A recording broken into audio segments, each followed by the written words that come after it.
નમસ્કાર મિત્રો, વિડીયોમાં તમારું સ્વાગત છે। જી હા મિત્રો, અત્યારે હાલ મોટા અને મહત્વના સમાચાર સામે આવી રહ્યા છે। તો મિત્રો, સમાચારમાં વાત કરીએ તો રાજકોટ શહેરના જામનગર રોડ પર પરસણા નજીક રહેતા દંપતી સાથે કુદરતે કુર મજાક કરી હોય તેમ આ દંપતીના પ્રથમ સંતાનનું નાની વયે મોત થયા બાદ પુત્ર પ્રાપ્તિ થતા પુત્રનું પણ 3 દિવસમાં અવસાન થતા દંપતી આઘાતમાં સરી પડ્યું હતું। 3 વર્ષના બાળકને માતાએ પાવડરવાળું દૂધ પીવડાવ્યા બાદ બેભાન થઈ ગયું હતું અને હોસ્પિટલ લઈ જતા તબીબે જોઈ તપાસીને મૃત જાહેર કર્યું હતું।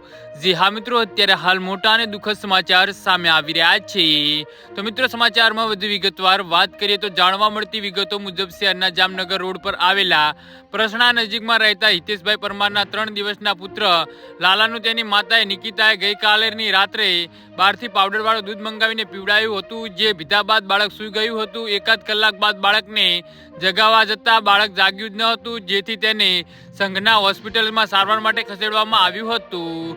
બનાવ અંગે વધુમાં જાણવા મળતી વિગતો મુજબ બાળકના પિતા મિતેશભાઈ ખાનગી કંપનીમાં નોકરી કરે છે। દંપતીએ અગાઉ સંતાનમાં પુત્રીની પ્રાપ્તિ થઈ હતી, જે નાની વયે અવસાન પામી હતી। ત્યારબાદ પુત્ર લાલાની પ્રાપ્તિ થઈ હતી, જેનું પણ 3 દિવસમાં જ આ રીતે મૃત્યુ થતા માતા પિતા આઘાતમાં સરી પડ્યા હતા। બનાવને લઈ પ્રનગર પોલીસ મથકમાં SSI SV જોરાએ જરૂરી કાર્યવાહી કરીને બાળકના મોતનું સચોટ કારણ જાણવા માટે મૃતદેહને ફોરેન્સિક પોસ્ટમોર્ટમ માટે મોકલી આપ્યું છે।